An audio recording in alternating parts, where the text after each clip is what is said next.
இப்போ 13,000 ஓட்டு வாங்கியிருக்காங்க நாம் தமிழர் கட்சி. இப்போ கிட்டத்தட்ட இந்த அத்தனை ரவுண்டு முடியும் போது 25,000 கிட்ட நெருங்குவாங்கன்னு வச்சுங்க. இதை பார்த்து நம்ம சந்தோஷப்பட்டுக்கணும். அப்படி சொல்றீங்களா?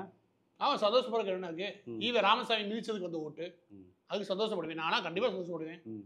இது 25,000 28,000 ஓட்டு வாங்குதுன்னா ம். ஏற்கனவே 30,000 ஓட்டு வச்சுக்கோங்களேன். அது நெருங்குதுன்னு வச்சுக்கோங்களேன். போன முறை அதிமுக என்ன ஓட்டு வாங்குச்சு? 43,000 தான் வாங்கினாங்க. சரி. அது 25% ஓட்டு. ம். இவன் 20% ஓட்டை தங்கினான்னு வச்சுக்கோங்க. கட்டமைப்பு இருக்கக்கூடிய கடந்த 50 வருஷமா கட்டமைப்பு இருக்கக்கூடிய கட்சி அது. ம். ஏன்னா ஏடிஎம்கேவோட கரை வெட்டி கட்டிட்டு தெரிஞ்ச ஆளுங்க.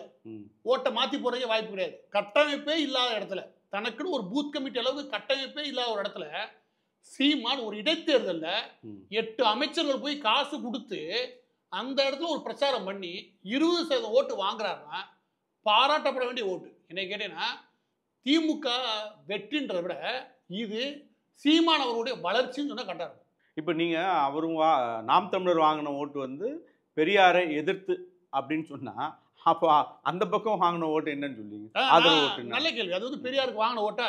ம். இது பெரியார் எதிர்த்து ஓட்டா? அது என்ன பெரியாருக்கு விழுந்து ஓட்டு வச்சுக்கலாம்? அப்படிதானே அப்படி வச்சுக்கோங்க. பார்த்தா மக்கள் ஆதரவு பெரியாருக்கு தான் இருக்குது. ஆமா. கிழிச்சிச்சு. ம். பெரியார் நான் சொல்லவா ம். அந்த கட்சியை கலைச்சு விட்டுருங்க. ம். பெரியார் தான் எங்களுக்கு ஒரே பின்பம். ம். அப்ப நீ சுயமா வாடா. சீமான் சுயமா வந்து நாம் தமிழர் கட்சியில் ஒரு கட்டமைச்சு ஐடியாலஜியை முன்வைக்கிறார். ம். நீ இங்க இருக்கிற எவனோ ஒரு ஆண்மன் ம். நான் பெரியார் கொள்கையில மக்கள் ஈடுபாடோட இருக்காங்க. ம். அப்புறம் திமுக நம்புதுன்னா திமுகன்ற கட்சி அடுத்த ஒன்று கடை வாங்குறீங்க. ம். நீங்க ஒரு ஓரம் வச்சுக்கோங்க. ம். நீங்க புது கட்சி ஒன்று ஆரம்பிங்க. நீங்க பெரியார் முன்னேற்ற கழகம்னு வைங்க. வேற வச்சுட்டு வா பாப்போம். போய் நில்லு பாப்போம். எங்க ஓட்டு விழுதான் நான் பார்க்குறேன். 10 ஓட்டு விழுகாது. எனவே இது தூக்கி போட்டு மிதிச்சதுக்கான ஓட்டுனா அது பெரியாருக்கு வந்து ஓட்டு கிடையாது. கடந்த 50 வருஷமா அவங்க ஊறி போயிருக்காங்க. அதிமுகவுக்கு திமுக, திமுகவுக்கு அதிமுக ஒரு பின்பத்தில் கருணாநிதியா எம்ஜிஆர், கருணாநிதியா ஜெயலலிதா இப்படி விழுந்த ஓட்டு தானே தவிர இது ஈவே ராமசாமி யாருன்னு பெரும்பாலும் தெரியவே தெரியாது. சரி, இப்போ நீங்க அப்படி சொல்றேன்னு வச்சுக்கோங்க. அப்ப நீங்க காங்கிரஸ் வெற்றி பெறணும்னு சொல்லிட்டு திமுக முதல் தேர்தலில் அண்ணாதுரை எதிர்த்து கழுவி கழுவி ஊத்திக்கிட்டு பிரச்சாரம் பண்ணது இதே ஈவே ராமசாமி தானே? ஆமா. அப்ப எதுக்கு காங்கிரஸ் தோத்துச்சு? அப்ப அன்னைக்கு நான் சொல்லுவோமா காங்கிரஸ் தோல்வி அடைஞ்சது காரணம் ஈவே ராமசாமி. திமுக வெற்றி பெற்றது காரணமே ஈவே ராவ தூக்கி போட்டு மிதிச்சதுதான் அப்படி சொல்லாமா? எனவே ஈவே ராமசாமிக்கு எந்த காலத்து ஓட்டே கிடையாது. இன்னைக்கு ஏற்பட்டிருக்கிறது ஒரு விழிப்புணர்வு. யார் தமிழருக்கான தலைவர் அவர் முன்னிறுத்துறாரு இல்லையா? அது நியாயமான விஷயம். ஈரோடை பொறுத்த வரைக்கும் பெருமொழி பேசுறவங்க ஓட்டு கண்டிப்பா நாம் தமிழருக்கு விழுந்திருக்க வாய்ப்பு இல்லை. ஸோ அது கூட இவருடைய இந்த ஓட்டு கம்மி ஆகிறதுக்கு காரணம் எடுத்துக்கலாமா? நிச்சயமா எடுத்துக்கலாம். ம். தமிழ்நாட்டை பொறுத்த வரைக்கும் 70க்கும் மேற்பட்ட தொகுதிகளை தீர்மானிக்கிறது மொழிவாரி சிறுபான்மையின மக்கள். தெலுங்கு பேசுவாங்க, கன்னடம் பேசுவாங்க, அப்புறம் சௌராஷ்டிரா இப்படின்னு ஏகப்பட்ட பேர் இருக்கான்னு வச்சுக்கோங்க. ம். இவங்க எல்லாத்தையும் ஒன்றிணைச்சு நாம் எல்லாம் இந்தியர்கள். அதுல இந்த மண்ணுக்கான அரசியல் சொன்னு வச்சுக்கோங்க எல்லா பேரும் ஏற்றுப்பாங்க. அந்தந்த மண்ணுக்கான அரசியலை நியாயமா பேசுன்றது எல்லார் மனதுக்கும் புரியும். ஆனா பிறப்பு அடையாளப்படுத்தி நம்ம பிரிக்கிறோம் இல்லையா? அந்த இடத்துல தான் சிக்கல் வருது. சீமானவர்களுக்கும் நமக்கு இருக்கிற சிக்கலே பிறப்பின் அடிப்படையில் பார்த்து அவன் 4-5 தலைமுறை இங்கேயே இருக்கிறார்கள திரும்ப அந்நியப்படுத்துறது இல்லையா? அது சலனத்தை ஏற்படுத்தும். அது வேண்டாத வேலை. நான் மண்ணுக்கான அரசியல் பண்ணலாம், மண்ணுக்கான உரிமை பேசலாம். இந்த மாதிரி விஷயங்களை ஆதரிக்க முடியும். இங்க இருக்க நபர்களை தனிச்சு பிரிக்கிறதோ பிரிவினைப்படுத்துறதோ இல்லையா? இதுல எனக்கு ஈடுபாடே கிடையாது. இதை நான் தெளிவுபடுத்துறேன். ஆனா விழுங்கலைன்னு வச்சுக்கோங்க என்ன ஆகும் அப்படின்னா ஒரு பக்கத்து சாலிடா கன்சாலிடேட் ஆகுது. எது மொழிவாரி சிறுபான்மை மக்களுடைய ஓட்டு கன்சாலிடேட் ஆகுதுன்னா அங்கேருந்து பிரியிறான் பாருங்க. அவெல்லாம் ஓட்டு போடுறான்னு நினச்சி இங்கே ஒரு பெரும் பிளவு இருக்குல்லையா விழுத ஆரம்பிச்சிடும்.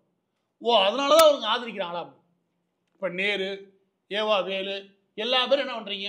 இருக்கக்கூடிய 8 அமைச்சருமே தமிழ் மொழி தாய்மொழி கிடையாது. 8 பேரும் என்ன பண்ணுறீங்க? அவன் ஜாதி சம்மந்தப்பட்ட சங்கத்தில் போய் கலந்துக்கிறீங்க என்ன சொல்கிறீங்க? ஈவேரா ஜாதியை ஒழிச்சான்னு சொல்கிறீங்க.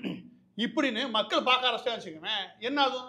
மொழிவாரி சிறுபான்மையின மக்களாக இருந்துட்டு அந்த பிரதிநிதித்துவத்தை காட்டாமல் இவங்க நிறைய அமைச்சர்களை வச்சுக்கிறதுக்கு தங்களோட அடையாளத்தை மாற்றி மறைச்சிக்கிறாங்க அப்படின்ற ஒரு பிரச்சாரம் இருக்குல்ல, அது எடுபட்டு போகுமா இல்லையா? கண்டிப்பா.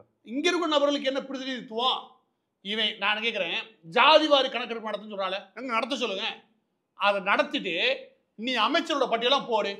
யாரு இந்த மொழிக்கான அரசியல்ல நீ பண்றேன்னு சொல்ற யாரு என்னன்னு தெரிஞ்சு போகும். அதுதான் நடத்த மாட்டேன். திமுக சமூக நீதி பேசுறாள். இப்போ ஜாதிவாரி கணக்கெடுப்பு நடத்துறா பார்க்கலாம். இப்போ நீங்க பிறமொழி மட்டும் சொன்னீங்க. பிறமொழி வாக்கு வந்து நாம் தமிழர்கள் நம்ம தமிழ் பேசுறவங்களே கூட அவர் கடைசி எலெக்ஷன் கிட்டத்தில் இது திருப்பரங்குன்ற விஷயம் பெருசாச்சு.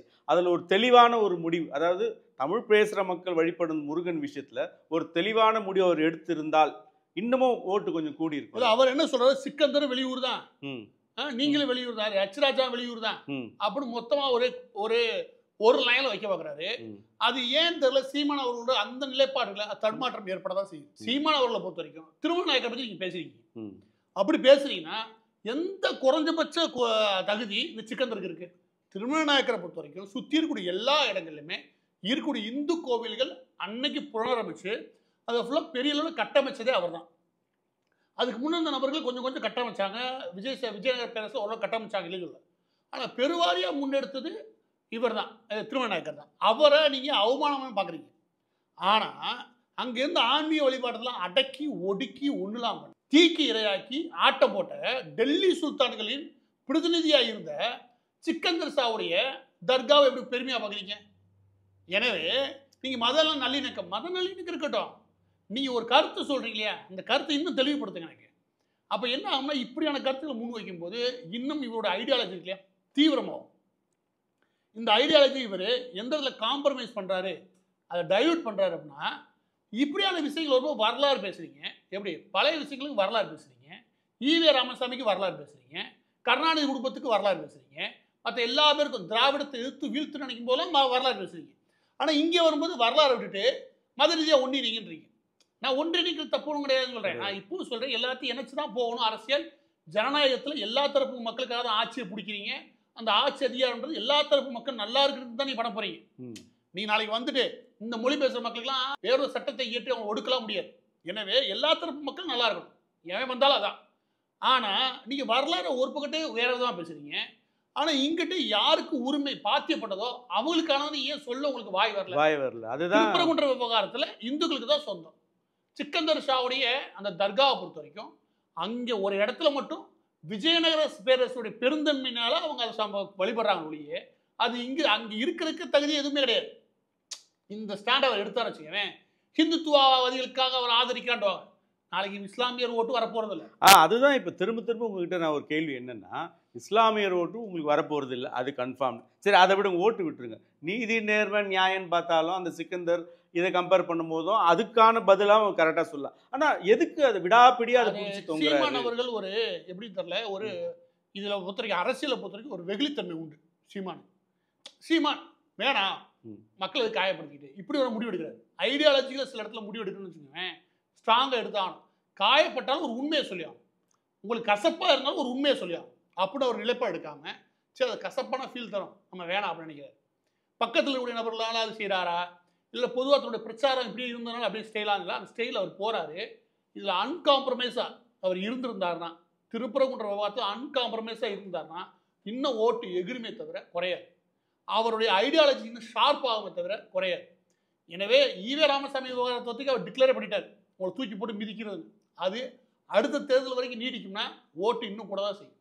இதை பொறுத்த வரைக்கும் திருப்பரங்குன்ற விவகாரத்தை பொறுத்த வரைக்கும் அவர் ஐடியாலஜிக்கலான முடிவு இருக்குல்ல, அதை ஸ்ட்ராங்காக எடுக்கிறதுக்கு ஏதோ ஒன்று தடையாக இருக்குது. அது அவருக்கு பின்னடைவை ஏற்படுத்தும் நிச்சயமாக. ஏன்னா ஐடியாலஜிக்கலாக பேசும்போது அன்னைக்கு நீங்கள் அங்கே பேசுனீங்க, ஈரோடு மக்களுக்கெல்லாம் பேசுனீங்க நியாயம், மதுரைக்கு எதாவது பேசுவீங்களா இல்லையா? அப்புறம் மதுரை மக்கள் கேட்பாங்க.